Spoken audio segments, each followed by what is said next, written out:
Who's to blame? Hey, this is Dr. Randall here with another one of my Friday videos.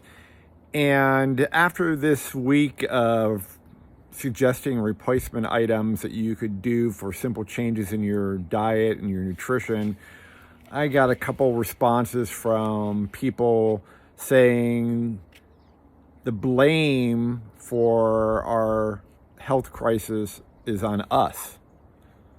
And I was like, what? Yeah, don't blame the companies that are producing this crappy food and lying to us. Blame us for not knowing they're lying to us. That makes no sense to me whatsoever.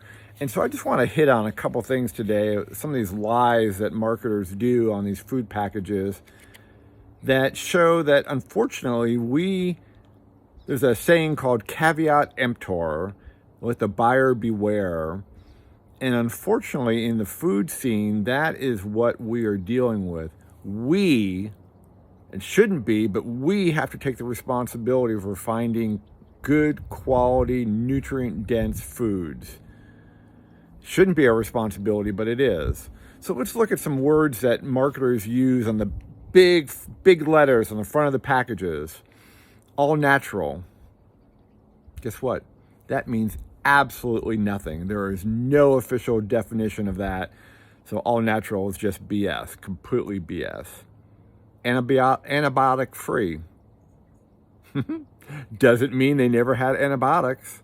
It only means within a certain period of time before slaughter, they didn't have antibiotics. Why? Because someone paid some money to let that say that phrasing that makes us believe, oh, yay, good, they've never given this animal antibiotics. Nope, they probably have. No trans fats. Trans fats are something, oh boy, we invented, so to speak, as a way when we were getting rid of butter and animal fats and foods when we thought that saturated fats were so bad for us.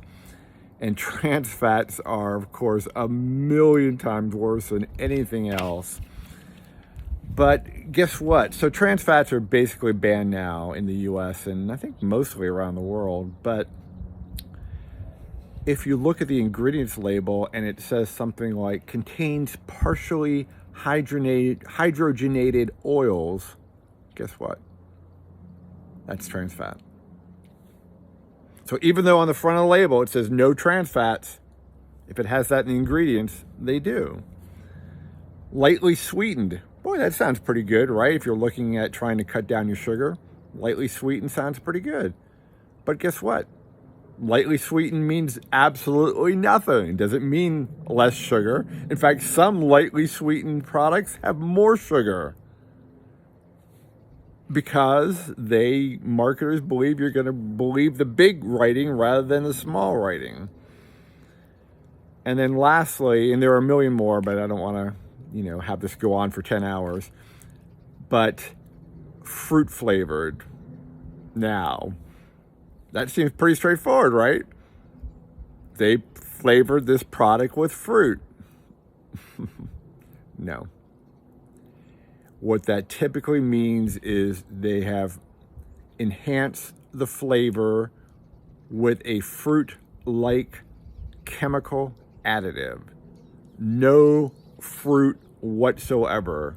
It's just all chemical-based. And most of these flavorings we have in these ultra-processed foods are chemical. There's a term created, maybe about 10, 20 years ago, I can't remember the exact time, called the bliss point. And that's what these marketers are going for with the sugar, salt, seed oils. They're going for that perfect thing that just stimulates our taste buds and wants us to keep eating more and more and more. And these little slogans up front, all natural, fruit flavored, lightly sweetened, no trans fats, all to get us to buy the product. So what you have to do, and I'm sorry you have to do it. If it were my world, this wouldn't be the case, but we're living in this world. You have to look at the ingredients list. I know it's going to add more time to your shopping, but that's where marketers have to tell at least mostly the truth. And that's where they'll list the sugars, the seed oils, the trans fats, the chemical additives, the dyes, the emulsifiers, the preservatives. Are you getting sick hearing all these additives? Anyway, it's not you, it's the companies. And we should demand more, and I hope you will start doing that. First, with your dollars. Only buy products from companies that are ethical on the front of the label and the back of the label. All right. Enough on my soapbox. I got to get off. Thank you. I appreciate all of you. I just want all of us to have health and healing. All right. Take care. Have a great weekend. Dr. Randall.